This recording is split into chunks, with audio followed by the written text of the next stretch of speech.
సాధారణంగా ఈనోని gas trouble, కడుపులో మంట, ఎసిడిటీకి ఉపయోగిస్తూ ఉంటారు. కానీ ఓ యువకుడు మాత్రం కలర్స్ రిమూవ్ కు ఉపయోగించి అందరి దృష్టిని ఆకర్షించాడు. ఇందుకు సంబంధించిన వీడియోని ఓ ప్రొఫెసర్ సోషల్ మీడియాలో షేర్ చేయడంతో నెట్టింట వైరల్ గా మారింది. ఇంతకు ఆ వీడియో కథ ఏంటంటే, హోలీ సందర్భంగా అందరూ రకరకాల రంగులు పూసుకుంటూ ఉంటారు. పండుగ సంబరంలో వివిధ కలర్స్ మిశ్రమాన్ని చల్లుకుంటూ హోలీ జరుపుకుంటూ ఉంటారు. అయితే శరీరానికి పట్టిన ఆ కలర్ ఎంత సబ్బు రుద్దినా పూర్తిగా వదిలిపోదు. కొద్ది రోజుల పాటు రకరకాల కలర్స్ లో కనిపిస్తూ ఉంటుంది.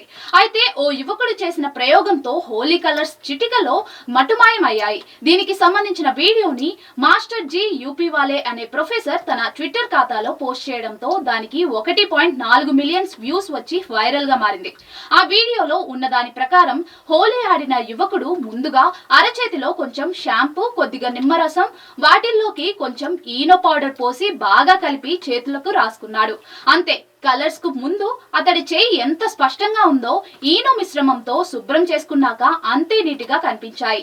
ఈ వీడియోను చూసిన నెటిజన్స్ అతడితో జాగ్రత్త, దేన్నైనా హ్యాక్ చేయగలడు అంటూ ఫన్నీగా కమెంట్స్ చేస్తున్నారు. ప్రస్తుతం ఈ వీడియో వైరల్ గా మారింది.